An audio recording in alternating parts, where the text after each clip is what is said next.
The purple neon sign above the entrance buzzed with the irritable sound of a trapped insect flickering against the rusted corrugated metal of the station walls. It spelled out Night Bar in a script that had lost its bottom loop on the letter B, making it look suspiciously like Night Bar. But nobody on Duskridge cared about spelling. They cared about the alcohol, the thickness of the walls, and the promise that for a few hours, the universe would stop trying to kill them. Donald wiped the countertop with a rag that had started its life as a standard-issue military tunic. The counter itself was a masterpiece of salvage, the curved titanium casing of a crashed starship turbine, polished until the grease stains looked like intentional marbling. The air inside the bar smelled of ozone recycled oxygen and the sharp metallic tang of cheap synthetic gin. Outside, the wind howled across the jagged plains of the frontier planet, carrying enough sand to strip the paint off a tank in less than 24 hours. Inside, the music was a rhythmic thumping, a bass line that vibrated in the chest cavity, occasionally skipping a beat when the ancient generator out back coughed. You realize, a voice cut through the bass, that opening a bar on a planet where the wind screams loud enough to drown out your own thoughts is a special kind of masochism. Donald did not look up. He knew the voice. He knew the cadence. He knew exactly how much the owner of the voice owed him. Atmosphere, Naomi. People pay for atmosphere. Naomi Pike spun on her stool, her flight jacket creaking. She was a pilot of the freelance variety, which meant she was brave, skilled, and perpetually broke. She gestured with a half-empty glass of amber liquid. People pay to forget, Donald. You opened a shop in the middle of a memory wipe. It is poetic in a depressing way. You are investing in emotional real estate. At least if they forget, Donald said, finally lifting his eyes. Nobody remembers to come collect their debts. Naomi laughed, a sharp sound that fit right in with the static of the speakers. Touché. Pour me another. Put it on my tab. Your tab is longer than the planetary blockade list. And, just like the blockade, I am sure you will find a way around it. Donald grunted, but reached for the bottle. He was a man built of squares and hard angles, his face a map of scars that he never bothered to explain. He wore his sleeves rolled up, revealing forearms that looked like they were carved from oak. On his left wrist, a complex geometric tattoo sat dormant, black ink against pale skin, looking like a circuit board designed by a monk. It was a souvenir from a war he tried very hard not to think about. The blast doors hissed open. The atmospheric pressure equalizers whined, struggling to keep the dust out. A gust of wind shoved 3 figures inside before the doors slammed shut. The silence that followed the wind was heavy. The music seemed to dip in volume, or perhaps the patrons just stopped breathing for a second. The first 2 were standard fare for Duskridge scavengers clad in mismatched armor plates, smelling of engine grease and desperation. But the third figure was different. She was smaller, draped in a heavy cloak that swallowed the light. She moved with a fluidity that made the scavengers look like stumbling drunks. She wore gloves, and her face was hidden deep within the cowl of her hood. They moved to a booth in the back, the darkest corner of the room. The woman sat with her back to the wall. New blood, Naomi murmured into her glass. She walks like she is afraid the floor might bite her. Or she is afraid she might bite the floor, Donald muttered. He had seen that walk before. It was the walk of high-value targets trying to be invisible. Do not get involved, Naomi warned, catching his look. You just got the generator stable. Do not invite chaos. I am serving drinks, Pike, not invitations. Donald picked up a tray and moved toward the booth. As he walked, he cataloged the room out of habit. 2 miners at the east table drunk. A freelance medic, Dr. Eris, nursing a coffee at the bar end. The 3 new arrivals. When he reached the booth, the 2 scavengers glared at him. The woman in the hood did not look up, but Donald felt the weight of her attention. It was a physical sensation, like the hum of a power line near the back of his neck. "What can I get you?" Donald asked. His voice was gravel, worn smooth by years of shouting over gunfire. One of the scavengers, a man with a cybernetic eye that whirred audibly, slammed a heavy hand on the table. "Whiskey. The real stuff. Not the battery acid you feed the locals." "All I have is battery acid," Donald said flatly. "But I can put a little umbrella in it if you want to feel fancy." The scavenger sneered, but the woman raised a gloved hand. The movement was sharp, precise. "Water," she said. Her voice was a shock. It was melodic soft, but possessed an underlying chill, like a frozen river. It was a voice that expected obedience without having to raise its volume. "Water is more expensive than the whiskey," Donald noted. "Filtration units are acting up." "I did not ask for the price," she replied. "I asked for the water." Donald held his ground for a second, staring at the black void of her hood. He could see nothing but the curve of a chin, pale as moonlight. Coming right up, he walked back to the bar, feeling eyes boring into his spine. "Trouble?" Naomi asked when he returned. "Paying customers," Donald corrected. He filled a glass with clear water from the reserve tank, the stuff he saved for himself. He didn't know why he gave it to her. Maybe because she sounded like she hadn't tasted anything clean in a long time. The night wore on. The wind outside picked up, battering the metal walls of the station. The midnight surge was due in less than an hour. Everyone on Duskridge knew the drill. When the magnetic fields shifted, at midnight, electronics went haywire, comms went dead, and the shadows got long and heavy. It was the planet's way of reminding the colonists they weren't welcome. The trouble started, as it usually did, with a misunderstanding of boundaries. A man named Kale, a notorious loudmouth who extracted ore for a living and misery for a hobby, had been watching the back booth. He was 3 bottles deep into the cheap synth gin and looking for something to break. He stood up, swaying slightly, and wandered toward the hooded woman. Donald stopped wiping a glass. He didn't move yet, but his muscles tightened. "Don't do it, Kale," he thought. "Just sit down." Kale didn't sit down. He loomed over the booth. "You are too pretty to be hiding in the dark," he slurred. It was the oldest, stupidest line in the galaxy, and it never worked. The scavengers with the woman stood up, reaching for the holstered pistols at their hips. "Sit," the woman said. Her voice cut through the noise of the bar. The scavengers hesitated, then sat. Kale took this as a victory. He leaned in closer, invading her personal space. "See, your boys know who runs this sector. Take off the hood, sweetheart. Let us see if the face matches the voice." He reached out. The woman flinched, not away, but toward him, a micro-movement of aggression that Kale was too drunk to notice. But Donald noticed. He saw the shift in her shoulders. He saw the way her gloved hand tightened on the table until the metal groaned. "She does not want your company, Kale," Donald called out. He hadn't moved from behind the bar, but his voice carried the authority of a command deck. Kale turned, sneering. "Stay behind your counter, old man. This does not concern you." "It is my bar," Donald said. "Everything inside these 4 walls concerns me." Kyle laughed and turned back to the woman. "He thinks he is a hero. I hate heroes."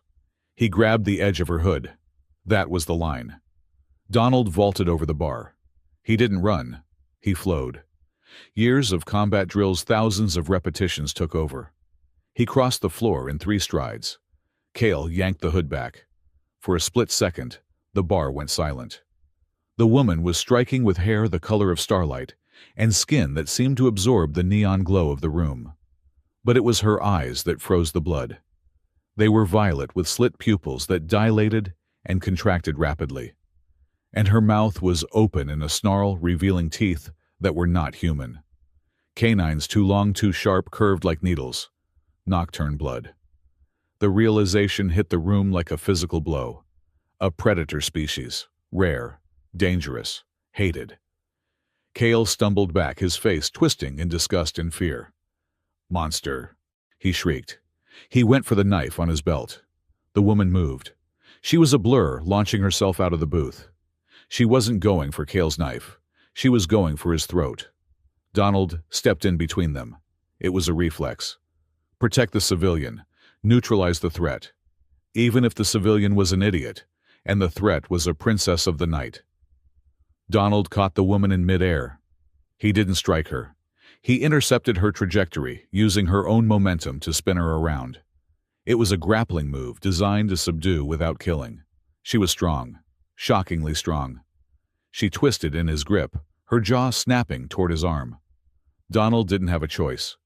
He shifted his weight, dropped his shoulder, and threw a short, controlled punch. A distraction strike aimed at the jaw hinge to force a release. Crack. The sound was louder than the music. It was the sickening sound of calcium snapping. The woman froze. Donald froze. Cale scrambled backward, tripping over a chair and falling on his backside. The woman pulled away from Donald, her hand flying to her mouth. She staggered back, her violet eyes wide with disbelief. A single drop of blood, dark and viscous, leaked between her fingers. She lowered her hand. On the floor, amidst the sawdust and grime, lay a white shard. A fang. She looked at the fang. Then she looked at Donald. The fury in her eyes was cold, absolute, and terrifying. "You!" she hissed the word, whistling slightly through the gap in her teeth. "You broke my fang." It wasn't a complaint. It wasn't a whine. It sounded like a death sentence pronounced by a judge who had never known mercy. Donald started. He held up his hands, palms open. "I was trying to stop you from killing him." "You broke my fang," she repeated, stepping closer. Her voice dropped an octave, vibrating in Donald's chest. "Do you have any idea what you have done?" She swiped at him. Not an attack, but a gesture of pure frustration, flinging the blood from her hand. The droplets flew through the air. Time seemed to slow down. The neon light caught the dark red liquid, turning it into rubies. 3 drops hit Donald's left wrist. They landed directly on the black ink of his tattoo. Sizzle. The sound was like bacon hitting a hot pan. Donald gasped, grabbing his wrist. A searing heat unlike anything he had felt since the war shot up his arm. It wasn't a burn. It was an activation. The black ink began to glow. It started as a dull thrum, a heartbeat of cerulean blue beneath the skin. Then it flared. The geometric lines of the tattoo ignited, turning into glowing conduits of light. The light wasn't just on his skin. It projected upward holographic lines, twisting and forming shapes in the air above his wrist. The bar lights flickered. Buzz, snap, darkness, light. The purple neon sign outside buzzed violently. The music cut out, replaced by a low, ascending hum that seemed to come from the bowels of the planet itself. The patrons looked around in panic. "The surge!" someone shouted. "It is early! The surge is early!" But Donald couldn't look away from his arm. Her blood was sinking into his skin, fueling the light. The tattoo was drinking it. Soraya stared at his wrist. Her aggression vanished, replaced instantly by a look of profound shock. Her pupils dilated until her eyes were almost entirely black. She looked from the glowing map on his arm to his face, then back to the arm. "Impossible," she whispered. "That is the key." The hum grew louder. The floor plates began to vibrate. "We cannot be here," Soraya said, her voice urgent. She grabbed Donald's arm, the glowing one. Her touch was ice cold, but it didn't hurt. "We have to move." "Let go of me," Donald snapped, trying to pull back. "What did you do to me?" "I did nothing, you fool. You are the one acting as a beacon." She gestured to the ceiling lights, which were now pulsing in perfect synchronization with the throbbing light on Donald's wrist. Pulse. Pulse. Pulse. "They will see it," she said, panic edging into her voice. "The surge will see it. He will see it." "Who? Move." She didn't wait for his permission. She possessed strength that defied her slender frame. She yanked him hard. Donald stumbled, his boots sliding on the metal floor. "Naomi!" Donald shouted over his shoulder. Lock the bar, get everyone to the grounded mats. Go, Naomi yelled back, already vaulting over the counter to hit the emergency shutters. I have this, get her out of here. Soraya dragged Donald through the confused crowd. They didn't head for the exit. She pulled him toward the back, toward the private hallway that led to his living quarters, the only part of the station he had fully reinforced. Hey, Donald grunted, trying to dig his heels in. That is my private... She ignored him. She kicked the door to the hallway open and shoved him through. The corridor was narrow, lit by emergency red strips. They reached the door to his cabin. It was a heavy blast door, locked with a standard keypad. Open it, she commanded. Lady, I don't even know your name and you just tried to eat a customer. My name is Soraya, she said, and if you do not open this door in 5 seconds, the midnight surge is going to liquefy your brain, because that thing on your arm is screaming at it like a dinner bell. As if to emphasize her point, the station shook. A sound like tearing metal shrieked from above. The shadows in the hallway seemed to lengthen, twisting into shapes that shouldn't exist. Donald punched in the code, 1984. The door hissed open. Soraya pushed him inside and slammed the door. But she didn't just lock it. She pulled a small silver device from her belt, a smooth, egg-shaped object that pulsed with a soft white light. She jammed it into the interface of the door lock. The device spun liquid metal bleeding out of it and fusing with the steel of the door. The lock panel turned from green to a violent violet. Biometric override. Donald recognized the tech, though he had never seen that specific model. That is not Alliance tech. That is not even Federation. It is mine, Soraya said, leaning her back against the door, breathing hard. She looked at him, her chest heaving. She looked diminished now, the arrogance of the princess stripped away by fear. Her hand went to her mouth, touching the spot where the Fang used to be. Donald stood in the middle of his cabin, a Spartan room with a cot, a desk, and a weapon rack. He rubbed his wrist. The glow was fading, but the skin felt hot, feverish. You broke my Fang, she said again, but this time it was a whisper. You broke my night, Donald retorted. He walked over to the small sink in the corner and grabbed a towel. He threw it to her. You are bleeding. She caught the towel, but didn't use it. She just stared at him. You are a guardian. I am a bartender. Bartenders do not have the star map etched into their nervous systems. It is a souvenir. From the siege of Antares. Got it when I was passed out in a field hospital. No, Soraya shook her head slowly. That is not ink. That is living circuitry. It requires a catalyst. Nocturne blood. She looked at her hand, then at him. You have been carrying the map to my home on your arm for years, and you thought it was a doodle. Donald felt a headache forming behind his eyes. Look, princess, I don't know what fairy tale you crawled out of, but this is Duskridge. We don't have maps to magic kingdoms. We have dust rust and bad decisions. The surge, she said suddenly, her eyes widening. Look, Donald turned to the viewport. His cabin had a single window, reinforced with triple-layer transparasteel, looking out over the plains. The midnight surge had arrived. It wasn't a storm. It was a phenomenon. Outside, the world had ceased to be a landscape. It was a fluid painting of darkness. Shadows didn't just fall. They poured. They flowed like oil over the rocks, filling the valleys, climbing the walls of the station. But it wasn't just dark. Within the darkness, there were flashes of memory. Literally. Donald could see them, ghostly projections flickering in the black tide. A child crying, a soldier firing a rifle, a woman laughing. The surge stripped the ambient psychic residue of the planet and replayed it in a chaotic loop. It is beautiful, Soraya whispered, standing beside him. And terrible. It kills electronics, Donald said. It scrambles brains. It is looking for something, she corrected. Suddenly, a wave of the black liquid slammed against the window. It didn't break the glass. It seemed to press against it, testing it. Donald felt his wrist burn again. Flash. The tattoo erupted with light. This time, it didn't just glow. A beam of pure blue light shot from his wrist, hitting the darkness pressing against the window.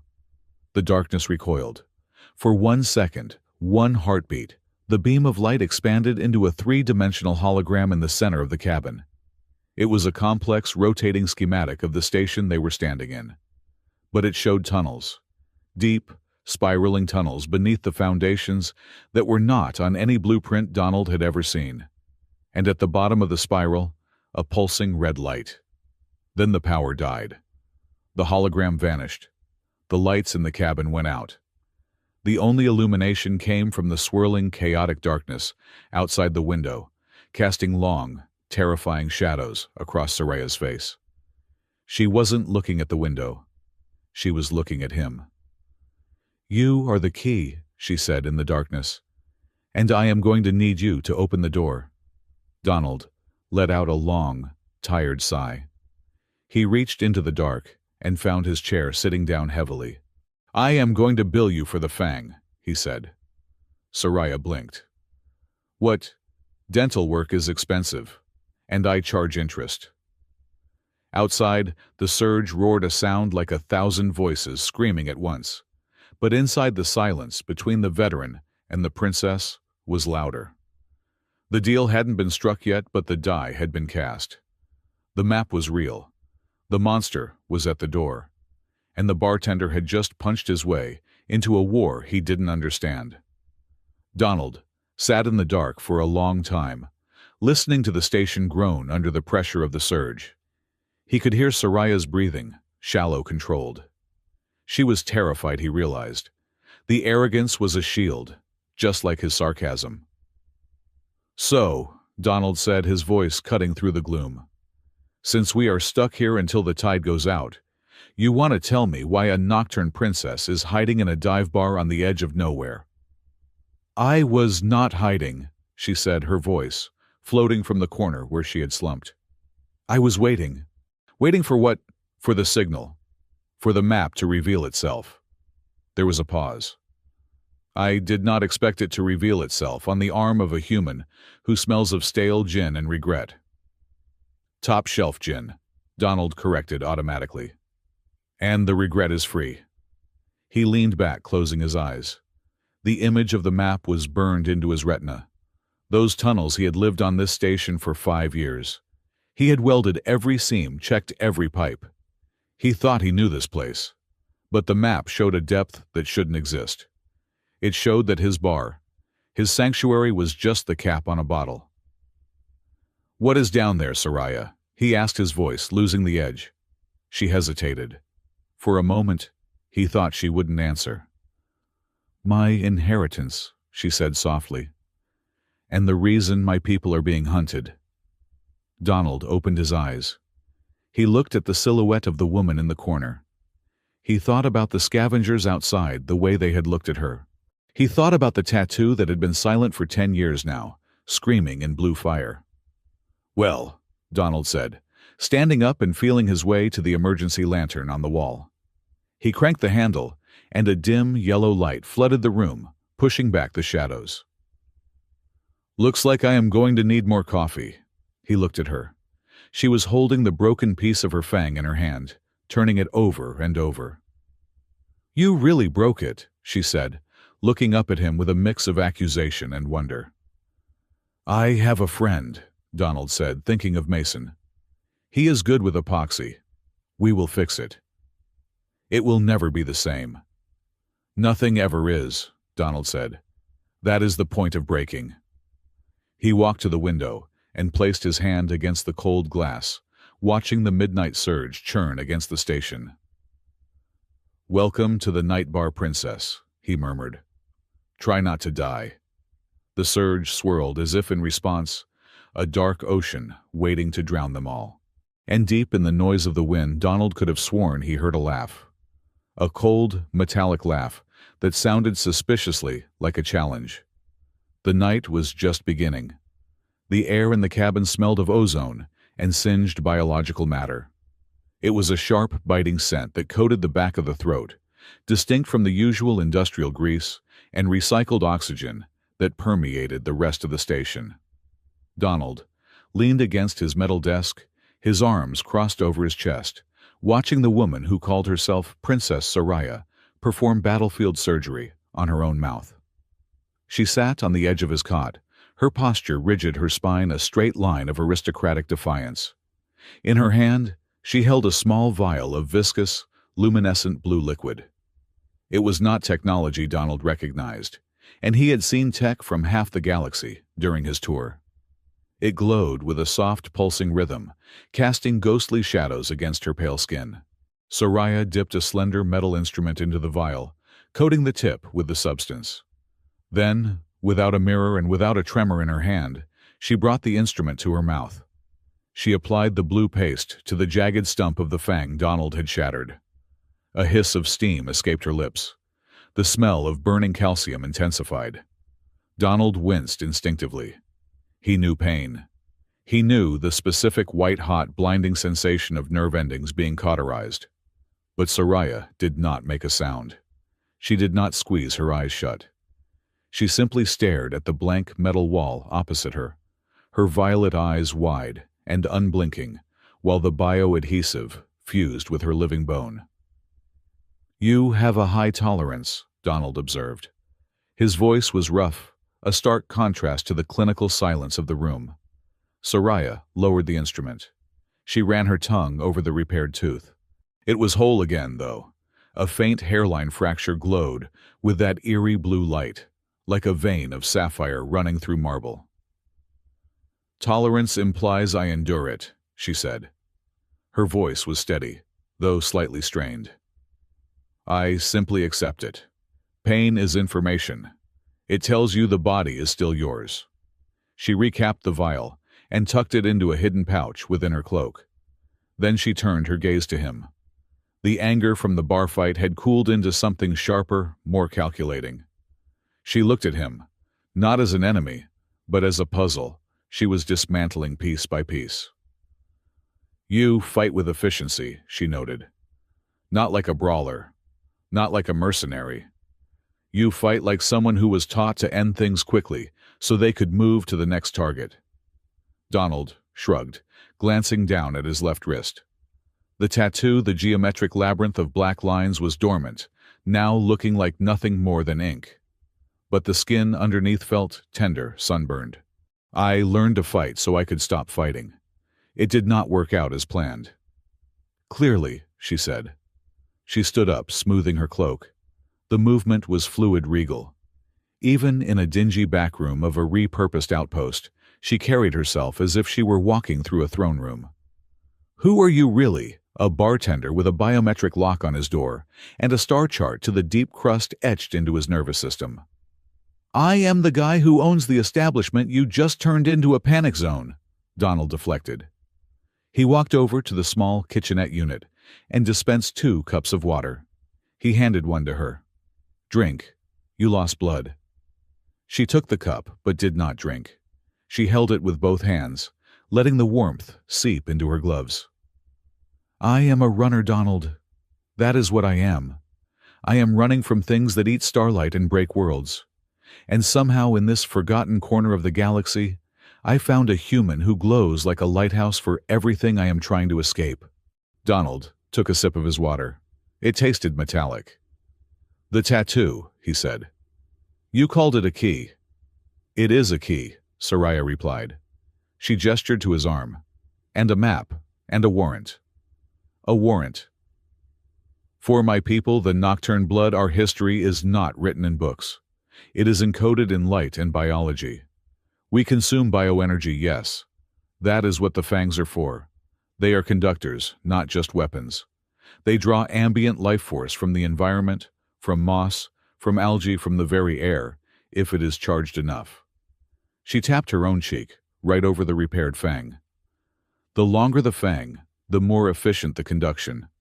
It is a sign of lineage, of capacity." Donald let out a short, dry laugh. "So I did not just break a tooth. I broke your crown." Soraya's eyes narrowed a flash of violet fire. "You broke a part of my crown. Do not flatter yourself. You are strong for a human, but you are still just meat and electricity. Meat and electricity that you are currently hiding behind, Donald reminded her. The surge is out there rattling the walls. My tattoo lit up. You said there is something under the station. What is it? Soraya hesitated. She looked at the blast door, then back to Donald. She seemed to be weighing the cost of the truth against the cost of silence. A siphon, she said finally. An ancient device.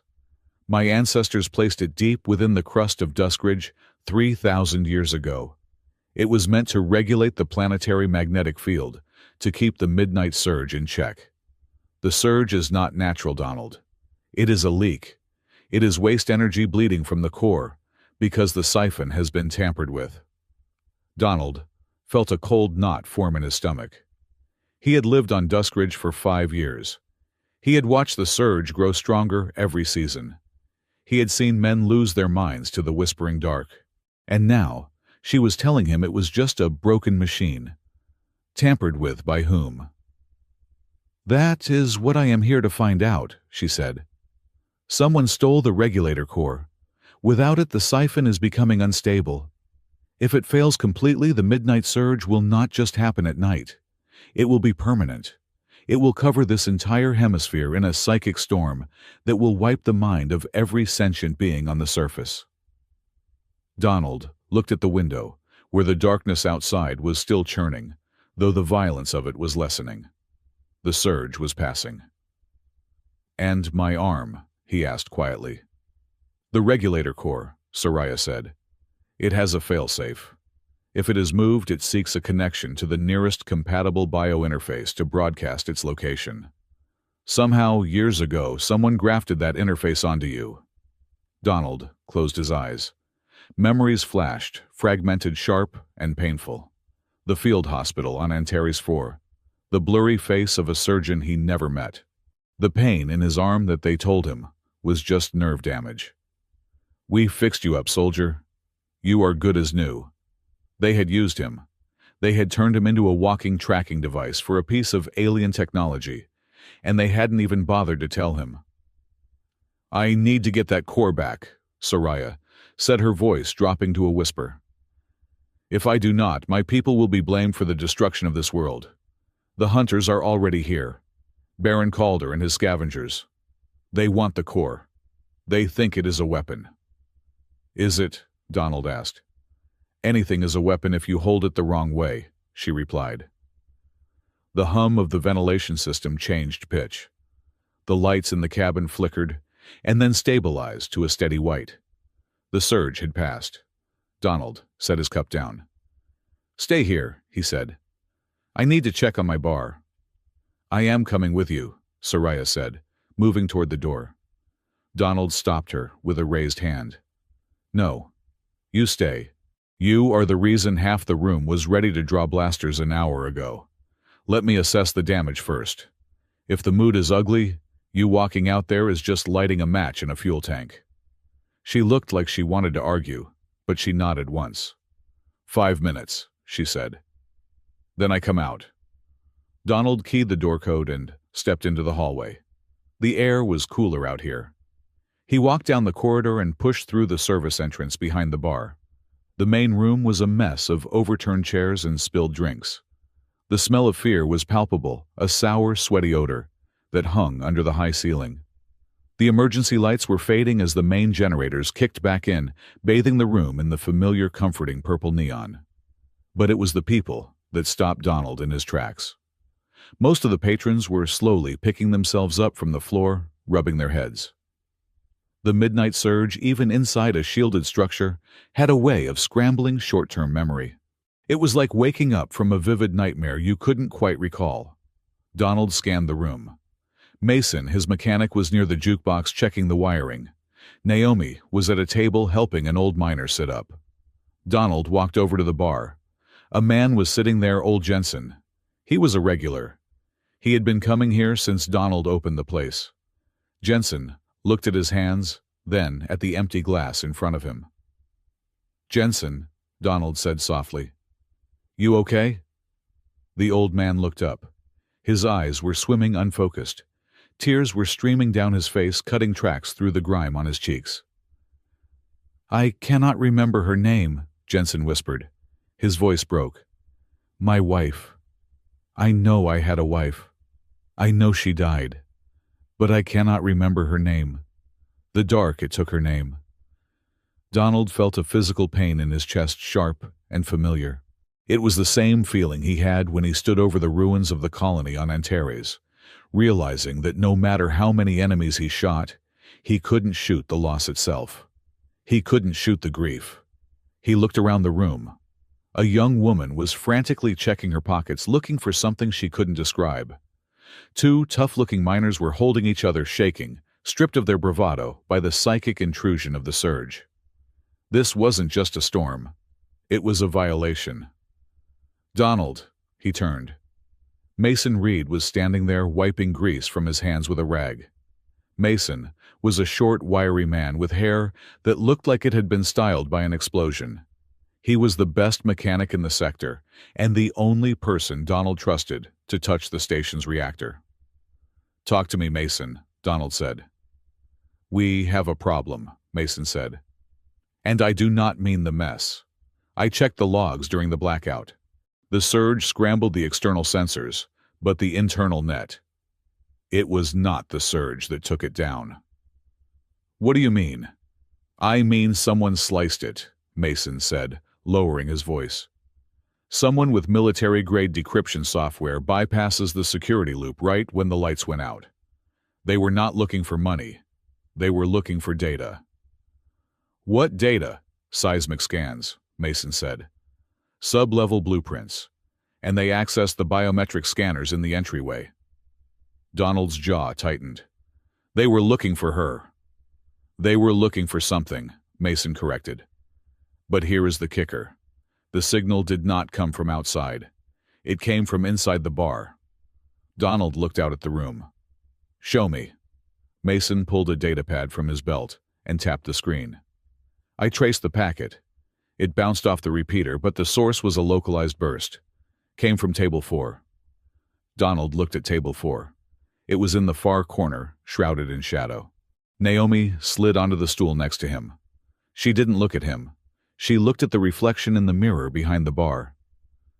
"Do not look now," she murmured, her voice barely audible over the hum of the restarting refrigerator. "But Table 4 has been occupied all night by 3 guys who have been nursing the same beers for 2 hours. They are not drinking. The level in the glass has not gone down a millimeter." "Hunters?" Donald asked. "Pro," Naomi said. "Boots are clean. Too clean for Duskridge. They move in sync. And when the surge hit, they did not panic. They just put on blockers. I saw the glint of earpieces." Donald gripped the edge of the bar. His knuckles turned white. Baron Calder's men. They were already here. They were watching. They were waiting for the surge to weaken the prey. He looked back at Jensen, who was still weeping silently over a forgotten name. Donald had bought this station to be left alone. He had built this bar to provide a place where people could drink and forget. But if the surge kept getting stronger, if this siphon failed completely, there would be no forgetting. There would be no minds left to forget with. He made a choice. It was a stupid choice. It was the kind of choice that got soldiers killed. But it was the only choice that let him look at himself in the mirror. He turned and walked back toward the service hallway. When he entered the cabin, Soraya was standing exactly where he had left her. She looked at him expectantly. "We have a problem," Donald said, "and we have an opportunity." "Explain," she said. "There are 3 men in the bar. Hunters. They are tracking you, and they probably know about the map. If we try to run, they will chase us. If we stay, they will siege us." "So we fight," Soraya said, her hand drifting to her hip where a weapon would be. "No," Donald said firmly. "We do not fight. Not here. Not where innocent people get caught in the crossfire. We make a deal," Soraya raised an eyebrow. "A deal with the hunters." "With me," Donald said. He stepped closer to her, invading her personal space just enough to show he wasn't afraid. "I will help you. I will use the map. I will take you down to the sublevels and help you find your core. Soraya looked surprised. Why 10 minutes ago you wanted to bill me for dentistry? Because the surge is taking people's memories, Donald said, his voice hard. And I do not like thieves. But I have conditions. Name them. First, Donald held up a finger. No killing unless it is absolute defense of life. I am done with body bags. If we can incapacitate, we incapacitate. If we can run, we run, Soraya scowled. My enemies will not offer the same courtesy. I do not care about your enemies. I care about my conscience. Take it or leave it. She stared at him for a long moment, then nodded slowly. Agreed. Second, Donald said. You help me secure the station. If we go down there, we are leaving the back door open. I need your tech, that biometric lock stuff, to keep my people safe while we are gone. Done, Soraya said. Is that all? Third, Donald said. You tell me the truth. All of it. If we get down there and I find out this core is actually a doomsday device you are planning to sell to the highest bidder, I will bury you under the mountain myself. Soraya's expression softened, just a fraction. It is not a weapon, Donald. It is the heart of my people. I swear it on the blood. Good, Donald said. Then let's go for a walk. They moved quickly. Donald grabbed a heavy pack from his locker, magnetic flares, climbing rope, a kinetic shotgun that looked like it belonged in a museum, and a multi-tool. He tossed a smaller pack to Soraya. Keep your hood up, he instructed. We are going out the maintenance access in the kitchen. It bypasses the main room. They slipped out of the cabin and through the narrow corridors of the station's underbelly. The walls here were unpainted, sweating condensation. The hum of the machinery was louder. They met Mason and Naomi in the kitchen. The kitchen was closed, the stainless steel surfaces gleaming under the harsh fluorescent lights. You are leaving, Naomi stated. It wasn't a question. She was leaning against the industrial freezer, arms crossed. Going to check the basement, Donald said. Deep inspection. With the space vampire, Mason asked, nodding at Soraya, who stood in the shadows near the door. She is not a vampire, Donald said. She is a client. Mason, I need you to cycle the atmospheric scrubbers on a random loop. Create noise in the system. Make it hard for anyone to scan the lower levels. I can do that, Mason said, looking unhappy. But if those suits at Table 4 decide to come back here to complain about the soup, I am using the plasma torch. Do not engage, Donald warned. Just delay. Naomi, keep eyes on them. If they move you, radio me on the encrypted channel. Frequency 49.2. Naomi looked at Soraya, then at Donald. She sighed. You are an idiot, Donald. A heroic, predictable idiot. She reached into her jacket and pulled out a small, heavy pistol. She held it out to him, only handle first. Take it. That shotgun of yours has a reload time of 3 business days. Donald took the pistol. Thanks. Just come back, Naomi said. Someone has to sign my tab. Donald nodded. He signaled to Soraya, and they moved to the back of the kitchen. There was a heavy grate on the floor, covered in a thick layer of dust. Donald knelt and heaved it open. It groaned, the sound of rusted metal, protesting against movement. Below, a dark ladder descended into blackness. Ladies first, Donald said. Soraya didn't hesitate. She dropped into the hole, silent as a shadow. Donald followed, pulling the grate shut above them. The descent was long. They passed levels of the station that had been sealed off for decades. The air grew stale, heavy with the smell of old earth and ancient metal. Finally, their boots hit a solid floor. Donald clicked on his flashlight.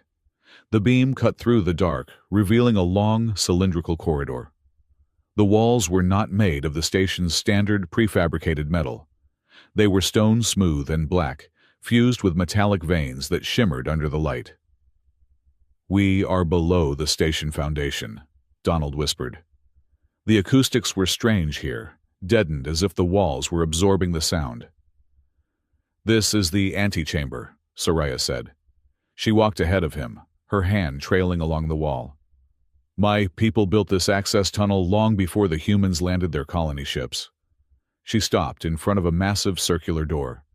It had no handle, no keypad, no visible hinges. Its surface was covered in intricate carvings, spirals and geometric shapes that hurt the eyes if you looked at them too long. "The Gate of Silence," Soraya murmured. "It responds only to the signature of a guardian." She stepped forward and placed her palm flat against the center of the door. She closed her eyes, and the air around her seemed to vibrate. Her repaired fang glowed faintly behind her lips. Nothing happened. The door remained cold and dark. Soraya frowned. She pressed harder. "Open," she whispered in a language Donald didn't understand. "By the blood of the night, I command you." Still nothing. She pulled her hand back, looking at it in confusion. "It rejects me. That is impossible. I am of the bloodline. I am the direct descendant of the architect." Donald watched her, then looked at his left wrist. It was throbbing again. A slow, rhythmic pulse. Thump, thump, thump, thump. He stepped forward. "Move over." "It will not work for you," Soraya snapped. "It requires a bioresonance that—" "Just move," Donald said gently. He stepped up to the door. He didn't touch it with his palm. He raised his left arm, bringing the tattoo close to the center of the spiral carving. The effect was instantaneous. The black stone of the door flushed with color, not the violet of the nocturne blood, but a brilliant electric blue. The carvings began to spin the stone segments, rotating like the tumblers of a massive safe. And then a sound echoed through the corridor. It wasn't a mechanical grinding. It was a rhythmic beating sound. Thump, thump, thump, thump. It was the sound of a heartbeat, amplified 1,000 times. Soraya looked at Donald, her eyes wide with shock. "It is syncing with your heart." "Yeah," Donald said, feeling a strange calmness wash over him as the massive door began to roll aside, revealing a blast of cold, ancient air. "I was afraid of that." The door opened fully.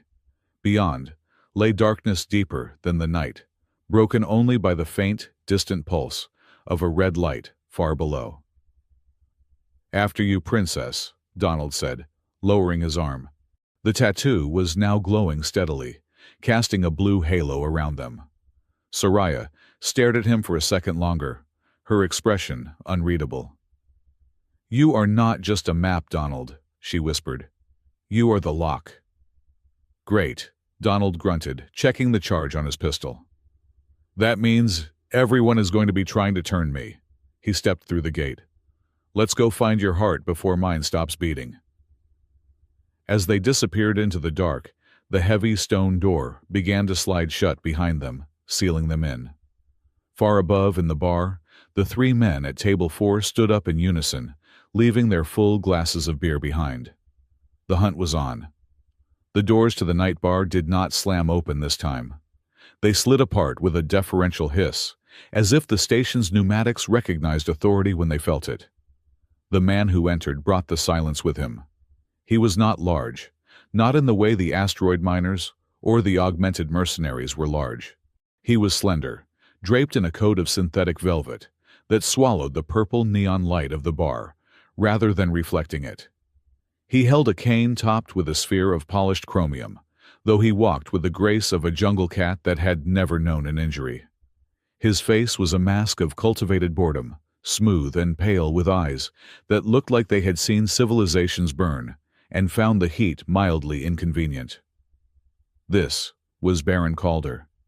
He moved through the crowded room like a shark swimming through a school of minnows. The miners, usually loud and boisterous at this hour, quieted down instinctively.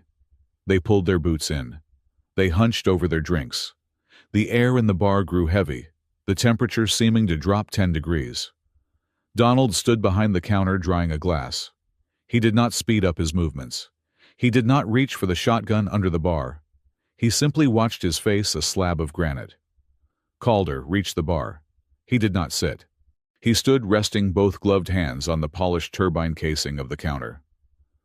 "I am told," Calder said, his voice soft, cultured, and terrifyingly precise, "that this establishment serves the best regret in the sector." Donald set the glass down. "We serve gin, whiskey, and water. Regret is something you bring in yourself." Calder smiled. It was a smile that didn't reach his eyes. It was the expression of a man testing the edge of a blade. Quaint. "I appreciate a man who knows his inventory." He leaned in closer. The smell of expensive cologne, sandalwood, and cold steel drifted across the bar, overpowering the scent of ozone. "I am not here for spirits, Mr. Donald," Calder said. "I am here for a conversation, a private one." His eyes dropped. They didn't look at the bottle rack. They didn't look at the shotgun Donald wasn't holding. They looked directly at Donald's left wrist, where the sleeve of his shirt was rolled up just enough to show the edge of the black ink. "I believe you are holding something that belongs to history," Calder whispered. "And I am a collector." Donald didn't flinch. He picked up another glass. "I have no idea what you are talking about. And unless you are buying, you are blocking the view." From the shadows of a nearby booth, Naomi Pike leaned out. She twirled a drinking straw between her fingers, her posture relaxed, but her eyes sharp as flint. "He asked you a question, Baron," Naomi said. Her voice was light, but it carried across the quiet room. "Do you want a cocktail, or do you want to cause a scene, because the surcharge for causing a scene is 500 credits. Up front. And we do not take company scrip." Calder turned his head slowly to look at her. He assessed her threat level in a microsecond, pilot armed, loyal, expendable, and dismissed her with a slight tilt of his head. "Miss Pike," Calder said, "I see you are still flying that rust bucket you call a ship. I am surprised the vacuum of space hasn't claimed it yet." "It has character," Naomi shot back. "Unlike your soul." Calder chuckled, a dry, rattling sound. He turned back to Donald. "Your friends are spirited. That is good.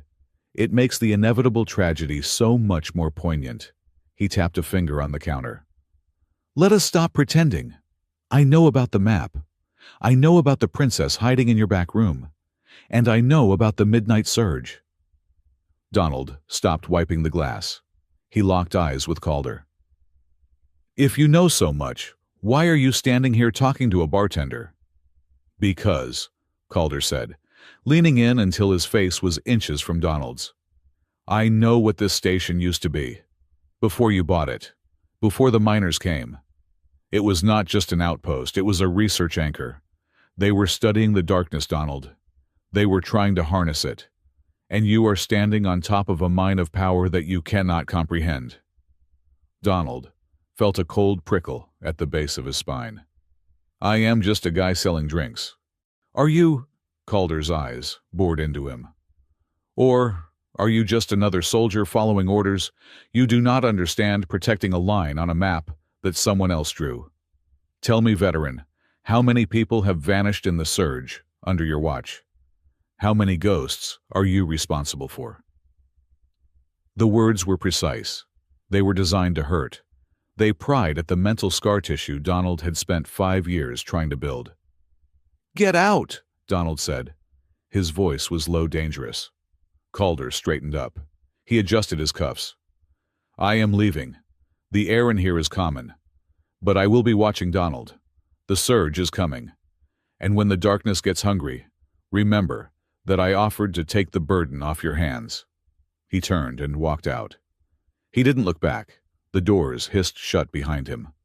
The silence in the bar held for another 5 seconds, then shattered as everyone exhaled at once. "Friendly guy," Naomi muttered, draining her glass. "He is not a guy," Donald said, his hands gripping the counter so hard his knuckles turned white. "He is a vulture in a velvet suit." And then the lights died. It wasn't a flicker this time. It was a plunge. The purple neon vanished. The hum of the generator cut out. For a heartbeat, the only light came from the luminescent moss in the terrarium jar on the end of the bar. Then the screaming started. The midnight surge had hit, and tonight It was angry. This was not the usual wave of interference. This was a tsunami. The darkness outside the windows didn't just swirl. It battered against the transparent steel like a living fist. Inside, the emergency red lights bathed the room in the color of fresh blood. But it was the psychic pressure that brought people to their knees. At table 3, a hardened excavator grabbed his head and began to sob, curled into a fetal ball. "I did not mean to leave the hatch open," he wailed. "I am sorry, Mom. I am sorry." At the bar, Dr. Eris, a woman of science who didn't believe in ghosts, was staring at her hands with absolute terror. "They are not my hands," she whispered. "Why am I wearing someone else's hands?" Donald felt it too. A pressure in his skull like a drill boring into his memories. He saw flashes of the war-burning cities, the face of his commanding officer, but they were mixed with things that weren't his. He saw a ballroom filled with dancers in masks. He saw a child running through a field of blue grass. "Father!"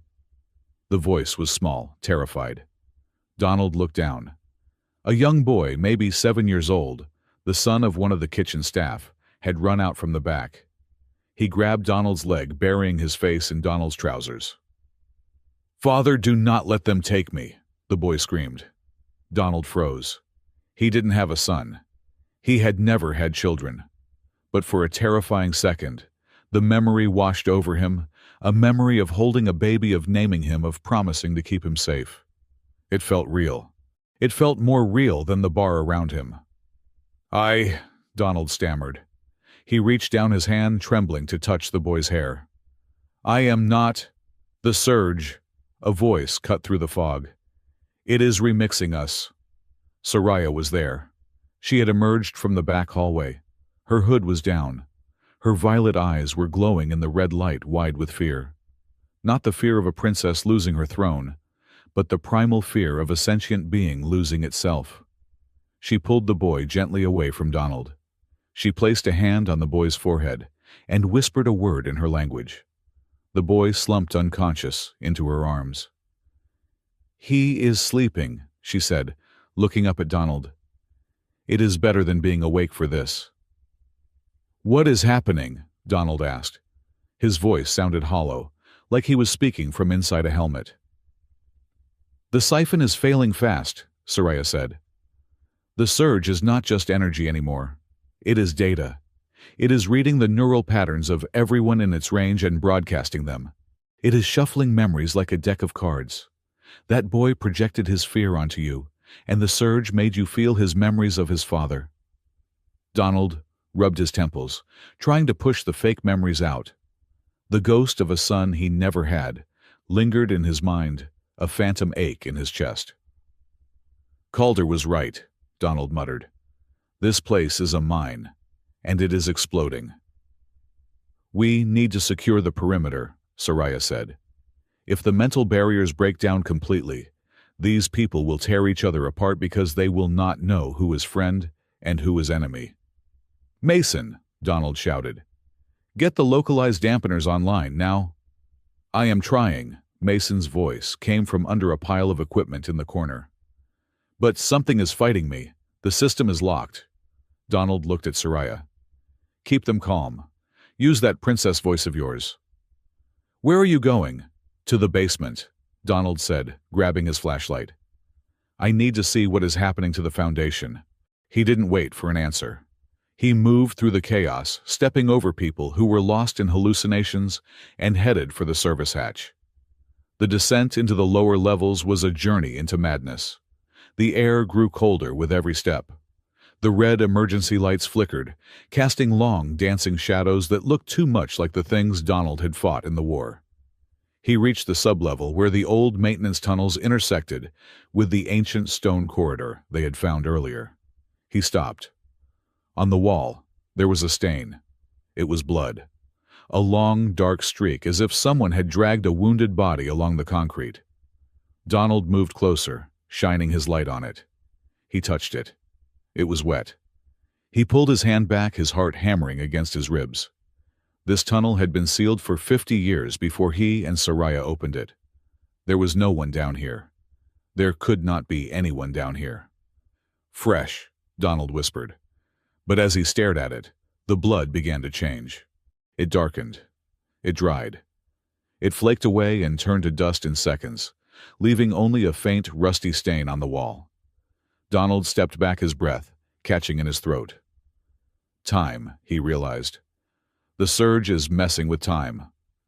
The temporal stability of the station was eroding. Past events were bleeding into the present, just like the memories upstairs. That blood, was it from a murder that happened decades ago?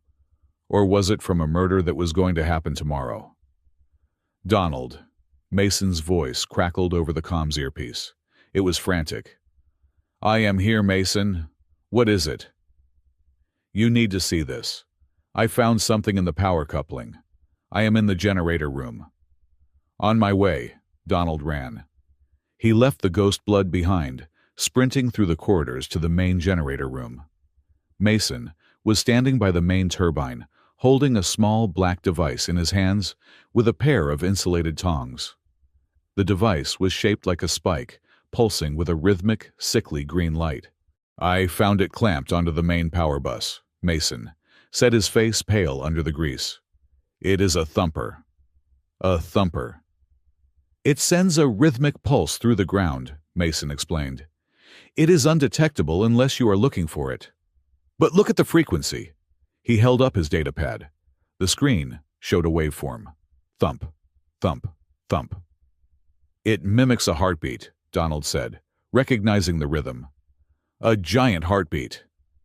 It is a lure, Mason said. Someone planted this to call the surge here. To agitate it. To make it focus on the station. That is why the surge is so strong tonight. Someone is knocking on the door, and the monster is answering. Calder, Donald growled. He is not just watching. He is accelerating it. There is more, Mason said. This tech, it is not human. It is modified nocturne tech. It is using biofeedback. Donald stared at the device. Calder was using Soraya's own cultural technology to hunt her. Destroy it, Donald ordered.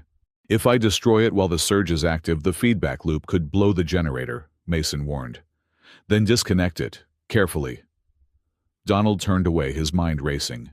He needed to get back upstairs. He needed to tell Soraya. When he returned to the main bar, the worst of the chaos had subsided. The dampeners Mason had jury-rigged were starting to filter out the worst of the psychic noise. People were sitting up looking dazed and ashamed. Soraya was in the corner booth, wiping a wet cloth across the forehead of the boy who had called Donald father. Naomi was there too, and sitting on the table was Pip. Pip was a creature of indeterminate origin, a ball of fluff the size of a melon, with 4 large ears and eyes that seemed to rotate independently. He was technically a pet, but practically a nuisance. Pip was staring at Soraya. Then, he rotated his head 180 degrees and stared at Donald. Meep, Pip said. He hopped closer to Soraya, nudged her hand, then hopped over to Donald and nudged his leg. He did this 3 times. Meep, meep, meep, Naomi snorted despite the tension. Look at that! Even the furball sees it. Sees what? Donald asked, holstering his flashlight. He is shipping you two, Naomi said, a tired grin breaking through her stress. He thinks you are a pair. He usually bites people he doesn't like, so this is basically a marriage proposal in Pip language. He is a rodent with a brain the size of a walnut, Donald grumbled. He doesn't have opinions on romance. He is probably just checking if we have food.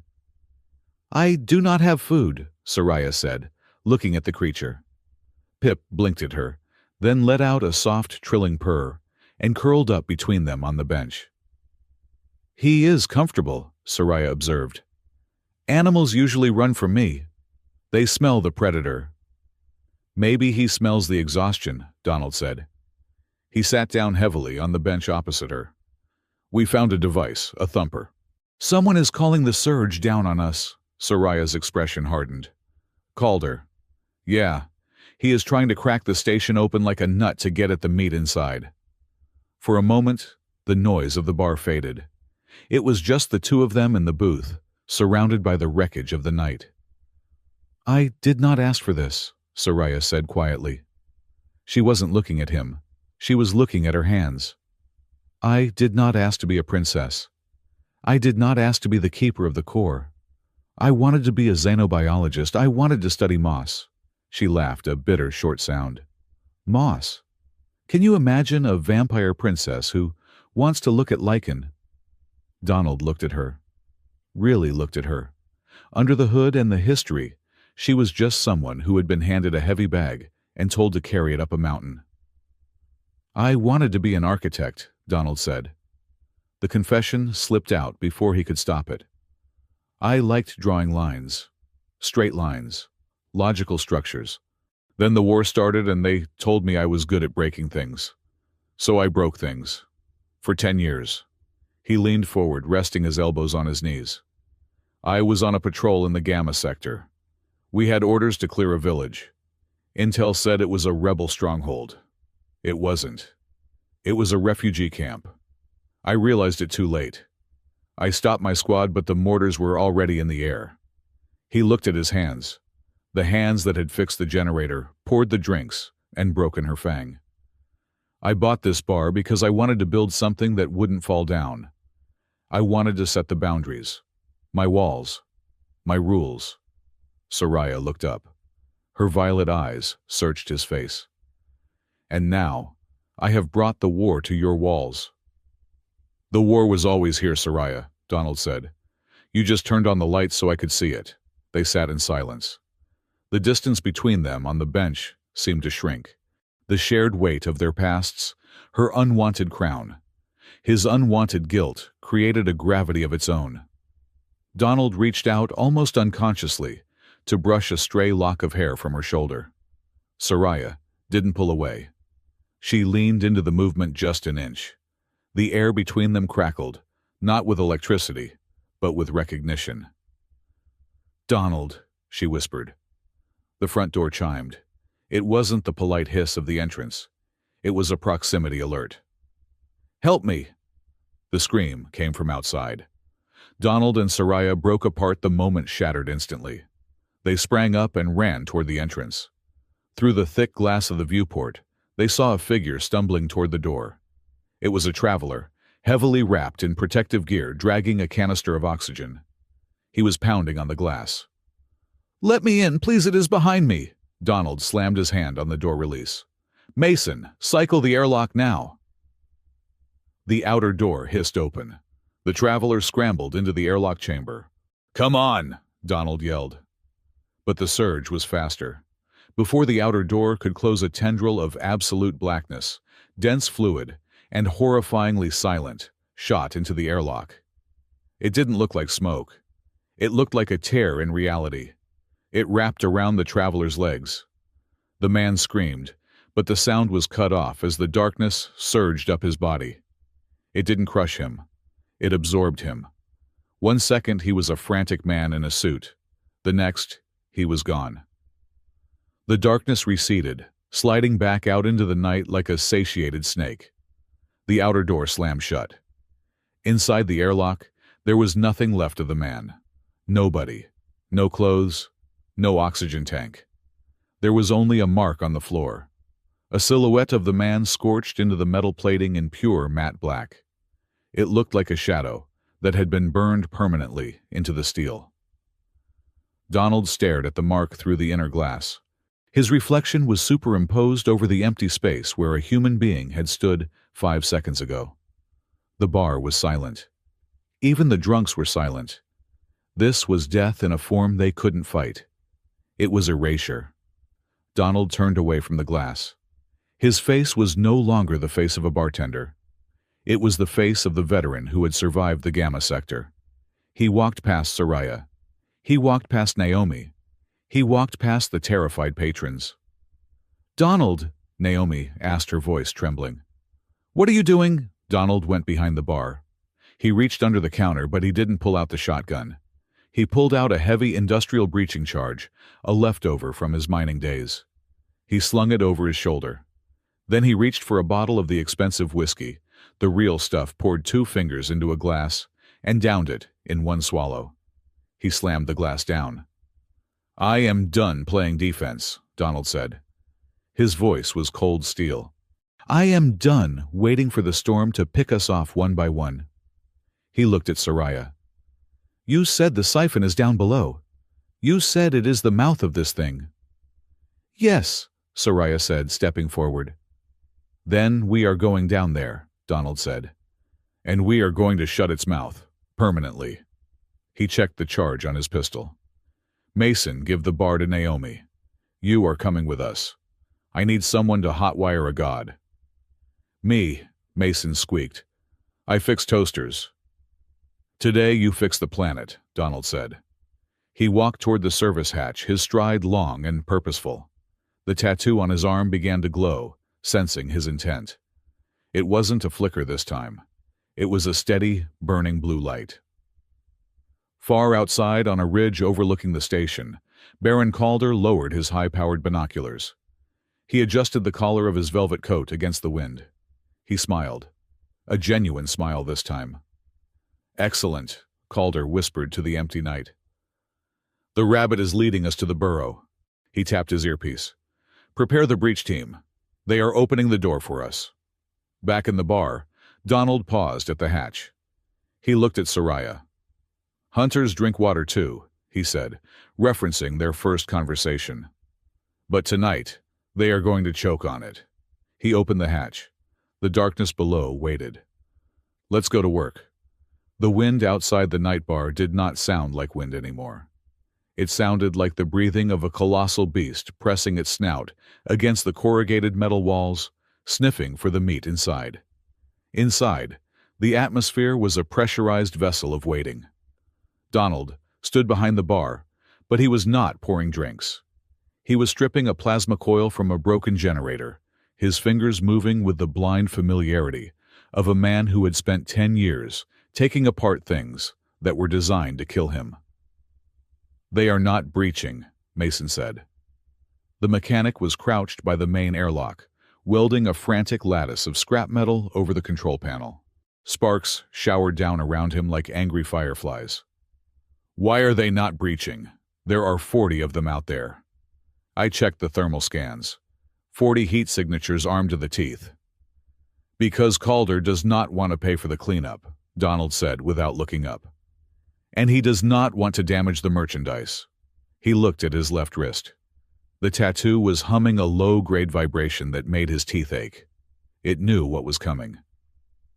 "He is outsourcing," Naomi Pike said from the corner booth. She was monitoring a bank of portable screens, her flight headset clamped over one ear. "I am picking up chatter on the open frequencies." Calder posted a bounty. A big one. "Live capture of the glowing man, dead or alive, for the alien. He is letting every freelancer, debt-ridden mercenary, and desperate scavenger in the sector do the heavy lifting for him." "Smart," Donald muttered. He snapped the coil back into place. "He wears us down. He makes me waste my ammo on the rabble so he can walk in over the bodies with his shoes clean." "It is a siege," Soraya said. She was standing in the center of the room. She had discarded her heavy cloak. She wore a fitted flight suit she had borrowed from Naomi, which was too short in the legs, but allowed her to move. Her repaired Fang glinted in the dim emergency lighting. "He is waiting for the surge," Soraya continued. "He knows the station's shielding is failing. He wants us exhausted, scared, and hallucinating before he makes his move."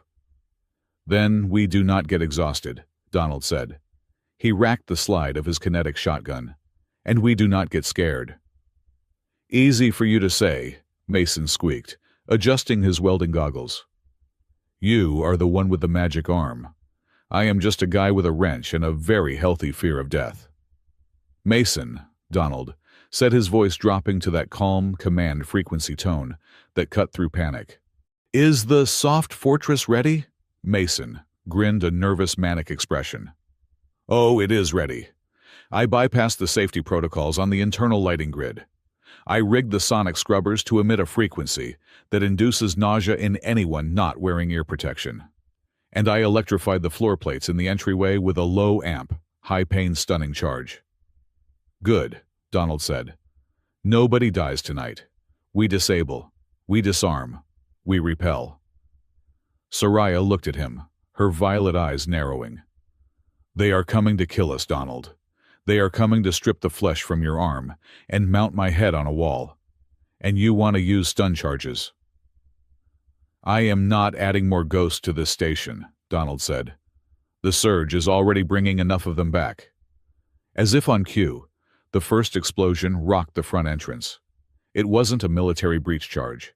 It was a crude homemade pipe bomb, the calling card of a scavenger. The heavy blast doors groaned, but held. Smoke curled in through the seals. Here we go, Donald said. Naomi, kill the main lights. Mason, hit the music. The lights died. The bar was plunged into absolute darkness. Then the music started. It wasn't the usual rhythmic thumping. It was a dissonant, screeching wall of synthetic noise, Mason's modified sonic weapon, disguised as industrial techno. The blast doors hissed open, forced by a hydraulic jack from the outside. Shadows poured in. 5, maybe 6 figures. They moved with the desperate aggression of men who needed the bounty money to pay for their next breath of oxygen. Get them, one of them screamed. Donald moved. He didn't shoot.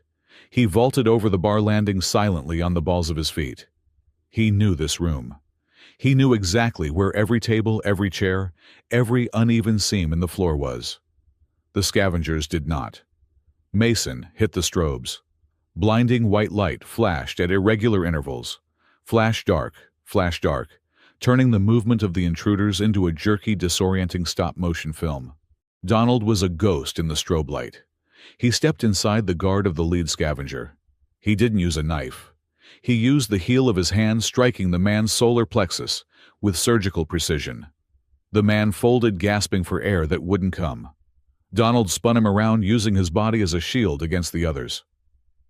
Fire! A scavenger yelled, spraying laser fire blindly into the room. The beams sizzled through the air, melting holes in the upholstery. Donald swept the legs of the man he was holding, dropping him to the electrified floor plate. The man convulsed once and went limp, unconscious. 2 more rushed him. Donald sidestepped. He grabbed the barrel of the first man's rifle, twisting it up and to the right. The torque dislocated the man's finger inside the trigger guard. He screamed. Donald followed up with a concise elbow strike to the temple. Lights out. The second man swung a heavy chain. Donald didn't block it. He ducked under it, closing the distance. He placed his hand on the man's chest and shoved. It wasn't just a shove. It was a kinetic transfer of momentum. The man flew backward, crashing into a table of glasses. Clear! Donald shouted. Naomi fired 2 precise shots from her Booth stun rounds that hit the last 2 intruders in the neck. They dropped like sacks of cement. Silence returned, save for the groans of the incapacitated men and the whining of the wind outside. Donald stood in the center of the room, breathing steadily. He hadn't fired a single lethal shot. Soraya stepped out from behind a pillar. She was holding a jagged piece of metal she had ripped from a chair, ready to kill. She looked at the bodies on the floor, all breathing, all alive. "You are strange," she said. She walked over to one of the scavengers, nudging his unconscious form with her boot. "You had a clear shot at his throat. You could have ended him, but you chose to disassemble him." Donald checked the pulse of the man he had elbowed. "He is just a kid, Soraya. Probably 20 years old. He is not evil. He is just hungry." "Hunger makes people evil," Soraya said. "In the wild, if a wolf attacks you, you do not break its leg and hope it learns a lesson. You kill it before it brings the pack." "I am not a wolf," Donald said, standing up. He wiped sweat from his forehead. "And neither are you." "I am a predator," she corrected.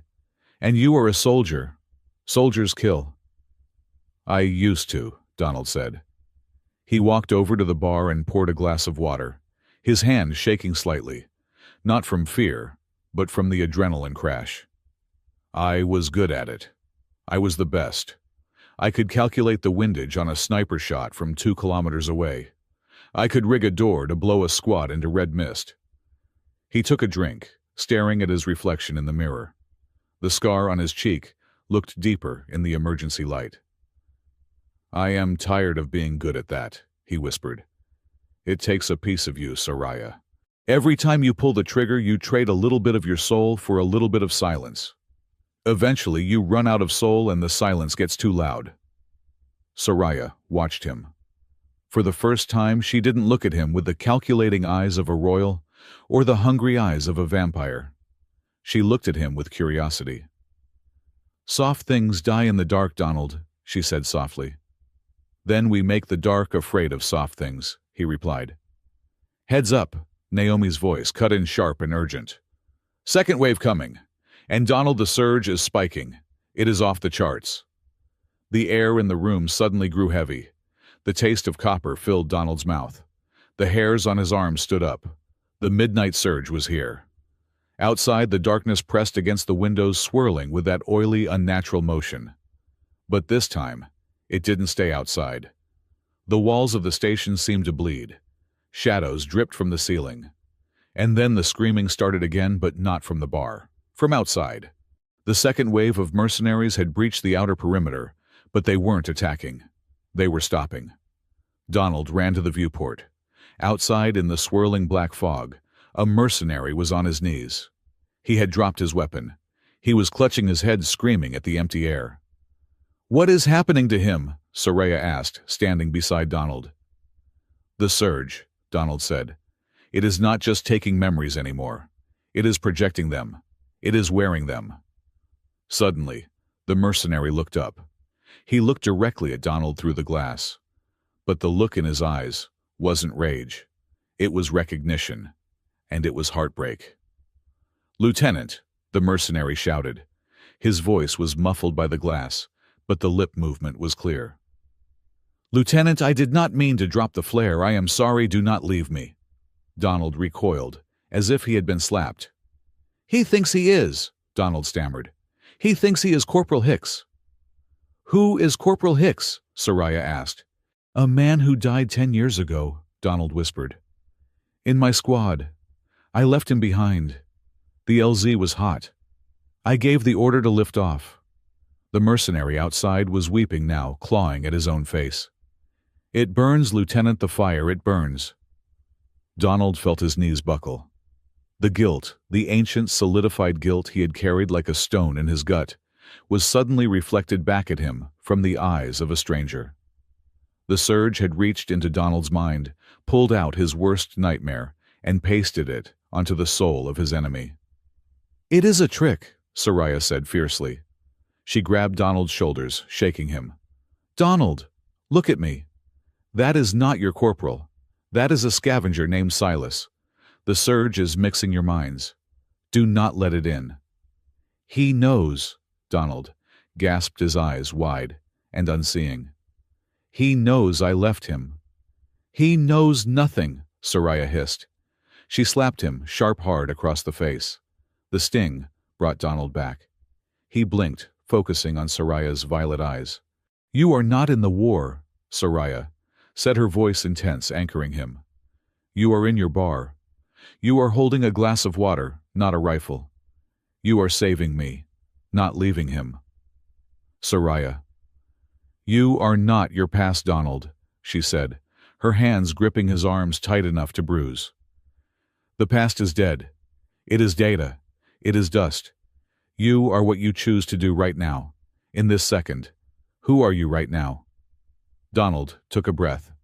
He looked at the weeping man outside, then back at Soraya. I am the man who is going to stop this, he said. Good, she said. Then stand up. Boss, Naomi yelled. We have a situation on the secure channel. Someone wants to talk to you. It is Iris. Iris Vale, the journalist. She was holed up in the comms room with Naomi, documenting everything. Donald grabbed the radio handset. Iris, talk to me. I am broadcasting. Iris's voice came through tinny but clear. I have hooked into the independent relay network. I am streaming this entire siege live to the border colonies. They can see the mercenaries. They can see the surge. But Donald, you need to see what Calder just brought to the front door." Donald looked back out the viewport. The swirling darkness parted. Baron Calder walked through the surge as if he were strolling through a garden. The shadows seemed to recoil from him, or perhaps they were controlled by him. He was not alone. Two of his elite guards were dragging a figure between them. A man. He was beaten bloody, his uniform shredded. Soraya gasped. "Kalen!" "Who?" "My guard," she whispered, her hand covering her mouth. "He was supposed to be safe. He was watching the ship in the canyon. He taught me how to fight." Calder stopped 10 meters from the main door. He looked up at the camera Mason had mounted above the entrance. He knew exactly where to look. He raised a small microphone to his lips. His voice boomed through the external speakers, smooth and amplified. "Good evening, Donald," Calder said. "And good evening, Princess. I see you have turned your establishment into quite the fortress. Impressive. But walls are only as strong as the will of the people behind them." He gestured to the kneeling prisoner. Kalen lifted his head. His face was swollen, one eye sealed shut. "I have a trade proposition," Calder said.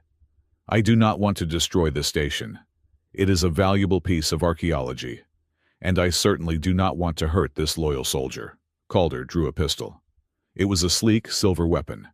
He placed the barrel against Kalen's temple. "I want the key," Calder said. "I want the man with the map on his skin. Send Donald out to me, unarmed.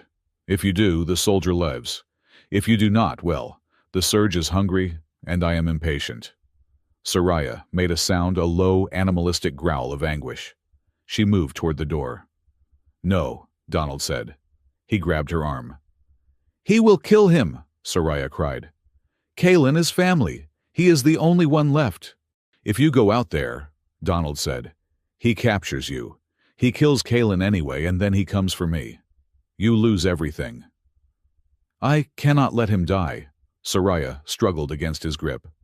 She was strong, stronger than a human, but Donald held on with the desperate strength of a man who had seen this scenario 100 times before. "Think," Donald shouted. "Calder wants the key. He wants me." "I will not trade you," Soraya said, tears welling in her eyes. "I will not trade a life for a life. That is what monsters do." "No," Donald said softly. "That is what leaders do. They make the choice that hurts the most." He released her arm. He stepped back. "Naomi," Donald spoke into his headset. "Are you recording?" "I have 5 cameras on Calder," Naomi said. "And Iris is pushing the feed to every screen from here to the core worlds. 5 million people are watching this." "Good," Donald said.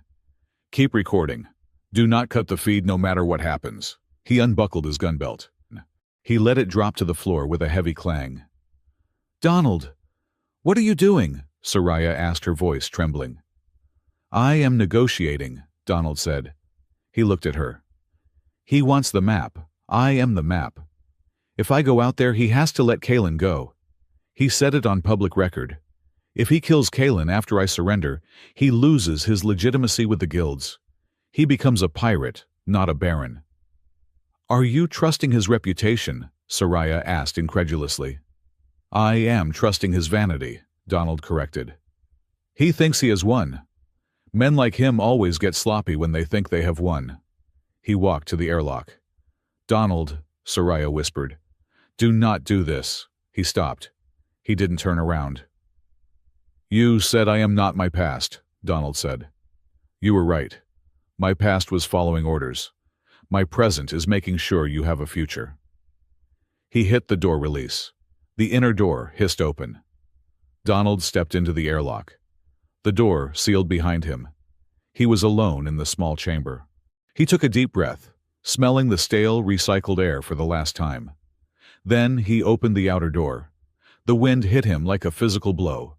The surge screamed in his ears, a cacophony of stolen voices. The cold was biting. Donald walked out onto the metal grating of the landing platform. He held his hands up, showing his empty palms. The tattoo on his left arm pulsed violently, responding to the proximity of the siphon's master unit. Calder smiled. He lowered the gun from Kalen's head. "A wise choice, veteran," Calder called out. "Let him go," Donald shouted over the wind. "The whole sector is watching Calder. If you break your word, you are finished." Calder glanced at the camera lens above the door. He nodded. "I am a man of honor in my own way." He shoved Kalen forward. "Go. Run to your princess." Kalen stumbled. He looked at Donald as he limped past. "Do not give him what he wants," the soldier rasped. "Get inside," Donald said. Kalen made it to the door. The airlock cycled. He was safe. Now it was just Donald and Calder, and the 40 mercenaries standing in the shadows, weapons trained on Donald's heart. "Come here," Calder commanded. Donald walked forward. He stopped 2 meters from Calder. "Let me see it," Calder said. Donald rolled up his sleeve.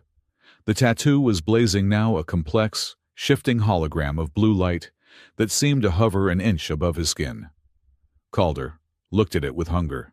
Pure, unadulterated greed. "Beautiful," Calder whispered. "They told me it was just a map. But it is not, is it? It is a command interface." "What do you want with the siphon?" Donald asked. "You cannot sell a planetary regulator on the black market." "It is too big," Calder laughed. He reached out and gripped Donald's wrist. His gloves were cold. "You think I want to sell it," Calder sneered. "You small-minded fool. I do not want to sell the surge. I want to aim it." Donald went cold. "Imagine," Calder said, his voice dropping to a conspiratorial whisper. "A weapon that does not destroy cities, but rewrites them. A wave of energy that can strip the memories of an entire population and replace them with obedience, with loyalty, with fear." He looked at the station behind Donald. "The siphon controls the surge," Calder said. "And with you, I can control the siphon. I will not just be a baron. I will be a god." He pulled a pair of heavy magnetic suppression cuffs from his coat. He slapped them onto Donald's wrists. The magnets locked with a snap that echoed like a gunshot. "Take him to the drill site," Calder ordered his men. "We have a hole to open." 2 mercenaries grabbed Donald's arms. They were rough professional. Donald didn't fight. He looked back at the night bar. The windows were dark, but he knew Soraya was watching. He knew she was standing there, her hand on the glass, seeing him being dragged away into the dark. "I am sorry," he thought, "but this was the only way to get you clear." As they dragged him toward the heavy transport skiffs, waiting in the gloom, Donald felt a strange sensation. The tattoo wasn't just glowing. It was heating up. It was pulsing in time with something deep underground. And for the first time, Donald realized that the map wasn't just passive. It was listening. Back inside the bar, the silence was absolute. Soraya stood by the viewport. Kalen was slumped in a chair being tended to by Dr. Eris. Naomi was swearing softly at her console. Soraya watched Donald disappear into the swirling black fog of the surge. Her hand was pressed against the glass. The condensation formed a halo around her fingers. She wasn't crying. Slowly, she lowered her hand. She turned around. The people in the bar, the miners, the travelers, the staff were looking at her. They looked at her, not as a refugee or a monster or a curiosity. They looked at her as the person who was left in charge. Soraya walked to the center of the room. She picked up Donald's gun belt from where he had dropped it. She buckled it around her waist. It was too big, hanging low on her hips, but she didn't care. She checked the kinetic shotgun. She checked the ammunition. Then she looked at Mason. "You said there is a back way down," Soraya said. Her voice was no longer the voice of a princess. It was the voice of a queen who had just declared war. "The ventilation shafts," Mason stammered. "But they are tight, and they are full of rats." "I do not care about rats," Soraya said. "Calder thinks he has won. He thinks he has the key, but he forgot one thing." "What?" Naomi asked, standing up. Soraya's eyes flashed with violet fire. Her fangs, one whole one repaired with blue steel, glinted in the gloom. "He forgot that the key is attached to a man," Soraya said. "And that man belongs to me." She racked the shotgun. "We are not defending the fort anymore," she said. "We are going hunting." Outside, the surge roared, but inside the fire was burning hotter. The siege of soft things was over. The counterattack had begun. The ventilation shaft smelled of ozone rat droppings and the metallic tang of fear. It was tight, dark, and vibrating with the rhythmic thrum of the machine deep below the earth. Soraya crawled in the lead, her movements fluid and silent despite the cramped space. Behind her, Mason Reed was hyperventilating in a way that suggested he was trying to calculate the mathematical probability of the ceiling collapsing on them. Behind him, Naomi Pike dragged a heavy equipment case, and bringing up the rear was Iris Vale, her camera rig strapped to her chest, the red recording light blinking like a single unblinking eye in the gloom. "The geometry is wrong," Mason whispered, his voice cracking. "We have been crawling straight for 10 minutes, but the inertial sensors say we are spiraling downward at a 45-degree angle. That is physically impossible unless space is bending." "It is the surge," Soraya said, her voice echoing softly off the metal walls. "We are getting close to the core. The closer we get, the less reality applies. Trust the map, not the sensors." "We do not have the map," Naomi grunted, shoving her case over a weld seam. "The map is currently handcuffed to a maniac and being dragged through the front door." "I can feel him," Soraya said. She stopped for a moment, pressing her gloved hand against the cold steel of the floor. Her violet eyes dilated in the dark. "The tattoo is screaming. It is trying to close the distance." "Is he alive?" Iris asked, adjusting her lens. "He is angry," Soraya replied, a grim smile touching her lips. "And he is afraid. Not for himself, for us." She started moving again, faster this time. "Keep up. The walls are shifting. If we lag behind, the tunnel might decide to become a solid block of concrete." They reached a grate. Through the slats, a pulsing blue light bled into the shaft. Soraya kicked the grate. It flew outward, clattering onto a walkway far below. They dropped down, one by one, into a cavern that defied description. It was vast, a hollowed-out sphere within the planet's crust. The walls were lined with thousands of hexagonal pillars that moved in and out like pistons breathing. In the center of the cavern, suspended over a chasm of absolute darkness, was a structure. It looked like a heart. A massive mechanical heart made of brass and black glass the size of a small house. It beat with a terrifyingly slow rhythm, thump, thump, thump, thump, sending shockwaves of blue energy rippling through the air. And strapped to a metal frame directly in front of this beating heart was Donald. He looked small against the scale of the machine. His shirt had been torn away, exposing his left arm completely. The tattoo was no longer just ink on skin. It was a blazing conduit of light, arcing electricity into the heart of the machine. Baron Calder stood on a platform just above Donald, looking down, like a conductor admiring his orchestra. "Do you feel it?" Donald. Calder's voice was amplified by the acoustics of the cavern. "The heartbeat of a planet, and you are the pacemaker." Donald strained against the magnetic cuffs. His face was pale sweat dripping from his chin. "You are overloading it, Calder.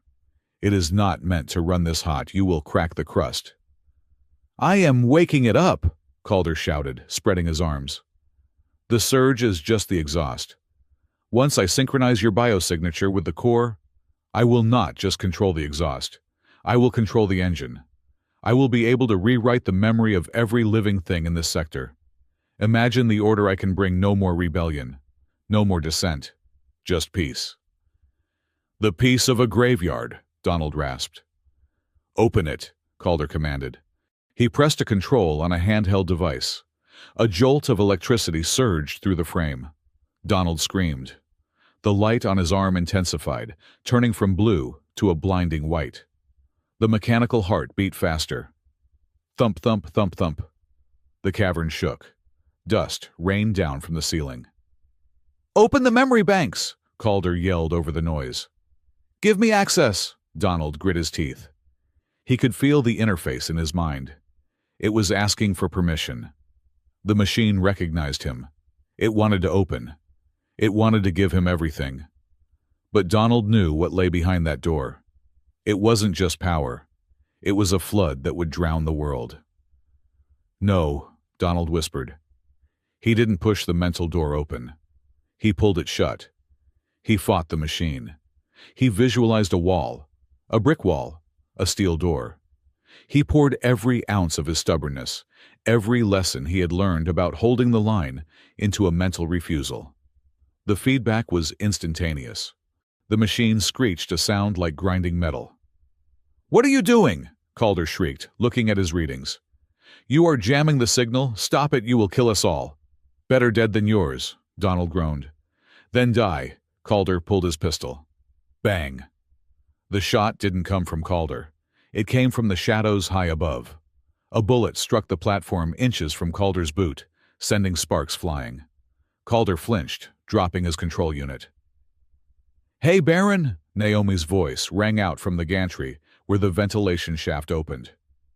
"You forgot to pay the cover charge!" Calder looked up, snarling. "Kill them!" Mercenaries poured out from the lower tunnels, weapons raised. "Now!" Soraya yelled.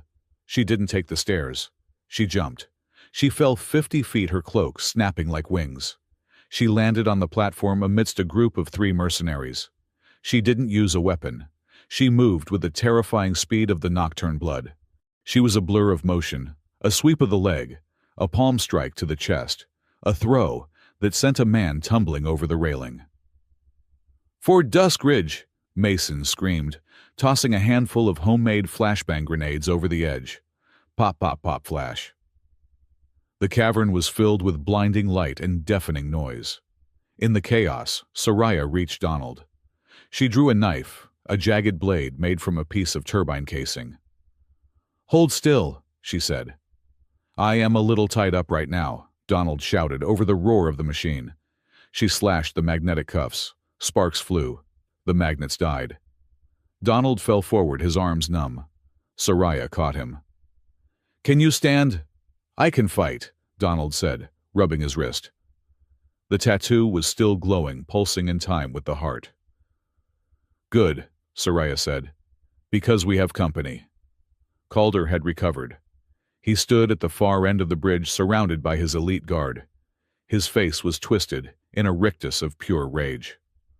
"Burn them down!" Calder screamed. "Leave nothing but ash!" Laser fire erupted across the chasm. Donald grabbed Soraya and pulled her behind the heavy machinery of the heart. Plasma bolts splashed against the metal, sizzling. "Naomi," Donald tapped his earpiece. "Suppressing fire. Keep their heads down." "I am trying," Naomi shouted back. "But I am a pilot, not a turret, and ammo is expensive." "Iris," Donald yelled. "Are we live?" 5 million viewers and climbing. Iris's voice came through, trembling but determined. "The signal is bouncing through the relay. The whole border sees this. They see him trying to crack the world." Donald looked at the heart. It was glowing red now, unstable. The jamming had caused a pressure buildup. "We cannot just shoot our way out of this," Donald said to Soraya. "The machine is going critical. If we do not stabilize it, the surge will explode. It will not just wipe memories. It will wipe the crust." "How do we stop it?" Soraya asked. "I have to close the loop," Donald said. "Calder wants to open it to rewrite the world. I need to close it to seal the surge, but I need to be at the focal point." He pointed to a small pedestal directly under the center of the heart. "That is right in his line of fire," Soraya noted. "I know," Donald said. "I need a distraction, a big one." Soraya looked at him. Then she smiled a dangerous, sharp-toothed smile. "I can do big," she said. She stood up. She didn't hide. She walked out from behind cover, right into the open. "Calder!" she screamed. Her voice wasn't human. It was amplified by her biology, a sonic shriek that shattered the glass on the instrument panels. The mercenaries flinched, covering their ears. "You want a princess," Soraya yelled, spreading her arms. "Come and claim one." She ran, not away from them but along the wall. She defied gravity, running horizontally along the curved surface of the cavern, drawing every gun, every eye, every laser toward her. "Shoot her!" Calder screamed. While they were tracking the blur of black and violet, Donald moved. He didn't run. He slid. He dove under the pipes, rolled across the grate, and sprinted for the pedestal. Calder saw him. "No!" Calder aimed his silver pistol. Donald was 10 feet away. 5 feet. Calder fired. The bullet hit Donald in the shoulder. Donald grunted, stumbling, but momentum carried him forward. He slammed his glowing left hand onto the pedestal. "Mason, now!" Donald screamed. High above Mason, Reed jammed a screwdriver into a jury-rigged jammer he had attached to the cavern's power grid. "Eat static, you philosophizing parasite!" Mason reversed the polarity of the magnetic field. Donald's hand connected with the pedestal. The tattoo flared. But instead of pushing energy out, Donald pulled it in. He became a lightning rod. The surge, which had been building up in the heart, suddenly had a path of least resistance. But Donald didn't absorb it. He aimed it. He aimed it at the only other biosignature in the room that was resonating with greed. Calder. "What?" Calder gasped as the air around him turned black. The surge didn't hit him like a wind. It hit him like a mirror. Suddenly, Calder wasn't standing on the platform.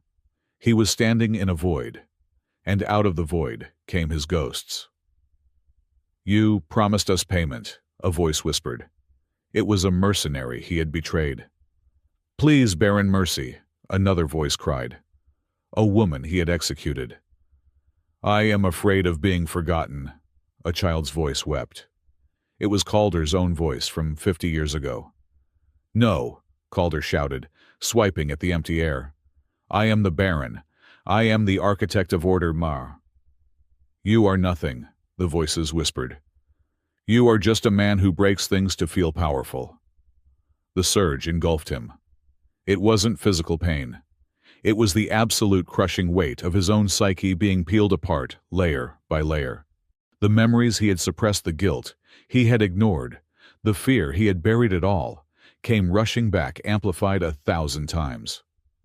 Calder screamed a sound of pure existential terror, and then he simply collapsed. His mind shattered under the weight of his own reflection. He fell to the grating, eyes open, but seeing nothing, lost in an eternal loop of his own making. The mercenaries, seeing their leader taken down by a ghost, threw down their weapons. They were paid to fight soldiers, not nightmares. "It is over," Naomi yelled from the gantry. "No," Donald whispered, clutching his bleeding shoulder. "It is not." The machine, the heart, it was still beating. And now that the external pressure was gone, it was opening. The brass plates slid back. The glass retracted. The core of the machine was revealed. Donald expected a crystal, a power source, a weapon. Instead, there was a chair, and sitting in the chair was a skeleton. The skeleton was wearing a tattered flight suit, and on the left wrist of the skeleton, clinging to the bone, was a metal bracelet etched with the exact same geometric pattern as Donald's tattoo. A hologram flickered to life above the chair. It was a man. He looked tired. He had a scar on his cheek. He looked exactly like Donald. "My name is Donald Vance," the hologram said. Its voice was Donald's voice. "Serial number 734 Alpha. If you are seeing this, then I failed to hold the seal." Donald stood frozen. The pain in his shoulder vanished, replaced by a cold numbness that started in his chest and spread to his fingertips. "I am recording this memory," the hologram continued, "to be imprinted onto the bioconstruct that will take my place. The surge is too strong. It cannot be stopped, only contained. And it requires a guardian, a living key." The hologram looked directly at Donald. I am sorry, the hologram said. You are going to wake up thinking you are a veteran. You will think you bought a bar. You will think you chose this life. You didn't. You were built to stay here. You were built to want to stay here. Your memories are mine. Your guilt is mine. You are the lock, and this station is your cage. The hologram flickered and died. Silence filled the cavern. The kind of silence that happens after a bomb goes off before the screaming starts. Donald looked at his hands. They were trembling. Not real, his mind whispered. The war, the bar, the drinks, the jokes. Not real. Just code. Just a script written by a dead man to keep a machine running. Soraya walked toward him. She moved slowly, her eyes fixed on his face. She saw the devastation there. She saw the man crumbling. Donald, she said softly. Do not, Donald said, stepping back. He sounded like a stranger to himself. Do not come near me. I am a machine. I am a ghost story. He looked at the tattoo. It wasn't a souvenir. It was a serial number. I thought I was a person, Donald whispered, his voice breaking. I thought I saved people because I wanted to. But I was just programmed to protect the perimeter.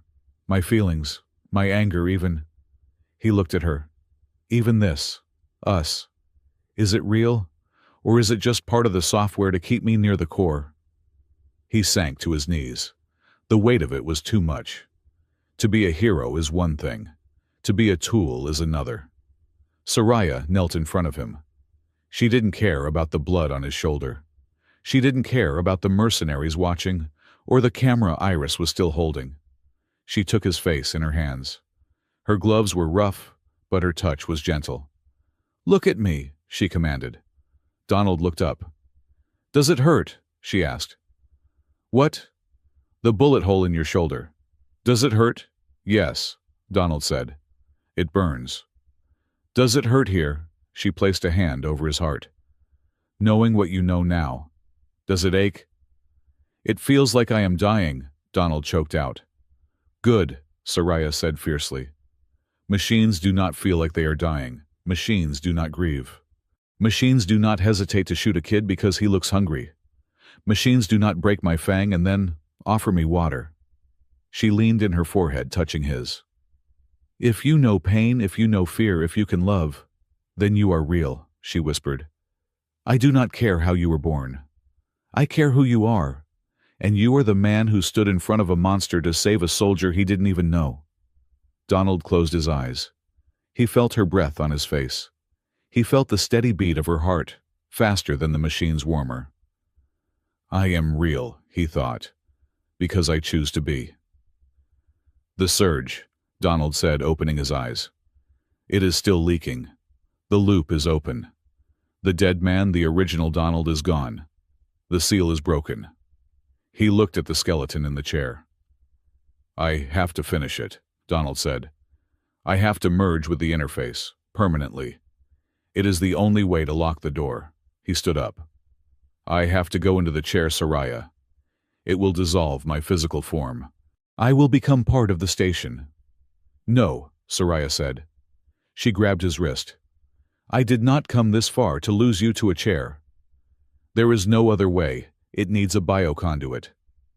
It needs a conduit, Soraya corrected. It does not need a sacrifice.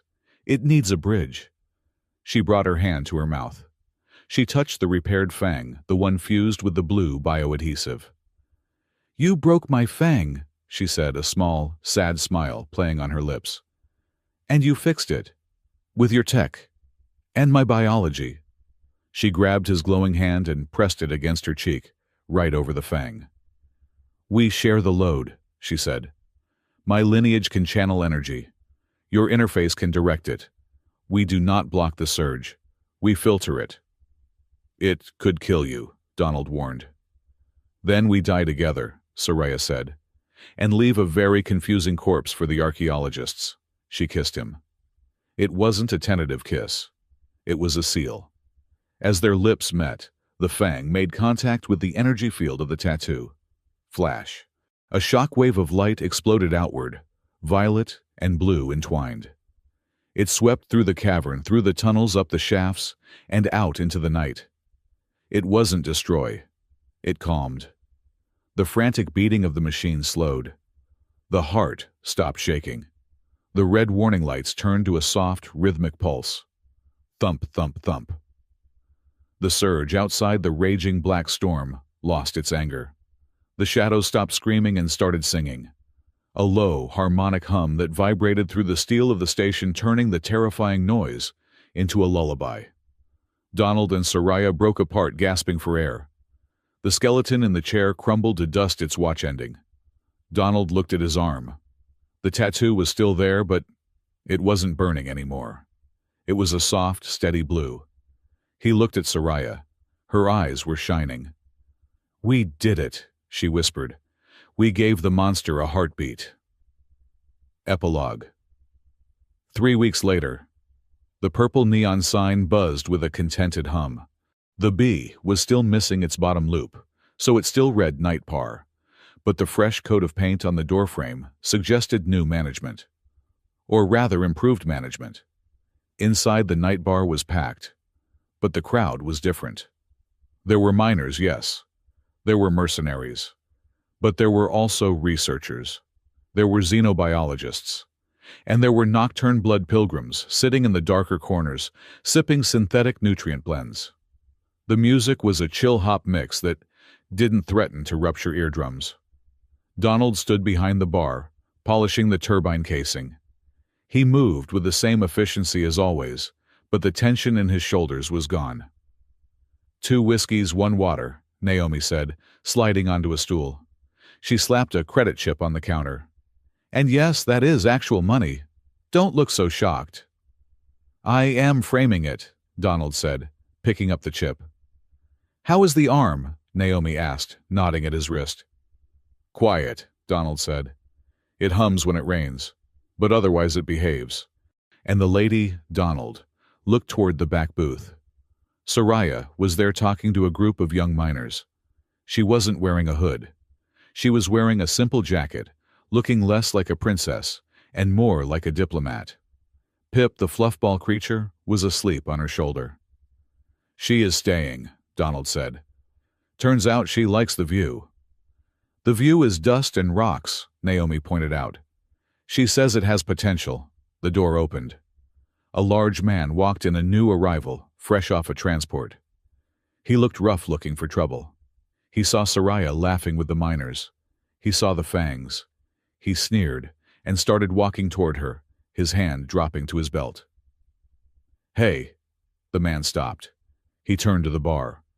Donald was leaning over the counter. He wasn't holding a shotgun. He was just holding a rag. But the look in his eyes, the look of a man who had stared down a planetary god and won, stopped the man cold. "We don't do that here," Donald said. "Sit down, drink, or get out." The man looked at Donald. He looked at the tattoo on Donald's arm. He looked at the strange, peaceful vibe of the room. He sat down. Soraya walked over to the bar, sliding in next to Naomi. She smiled at Donald. "You handled that well," she said. "I am learning," Donald said. He poured her a glass of water. "You know," Soraya said, tracing the rim of the glass, "that man reminded me of you, the night we met." "I was never that ugly," Donald protested. "No," she agreed. "But you were that angry. You punched me, remember?" "I punched a threat," Donald corrected. "I broke a fang." "And look where it got us," she said, tapping her cheek. "I suppose violence has its uses." Donald shook his head.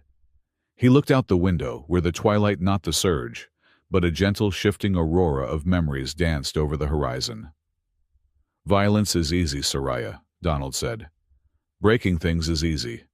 I was built to break things, literally." He looked at her, his eyes warm. "But next time," Donald said, "if I have to punch someone, I am not going to punch them in the teeth." Soraya raised an eyebrow. "Oh, where will you punch them?"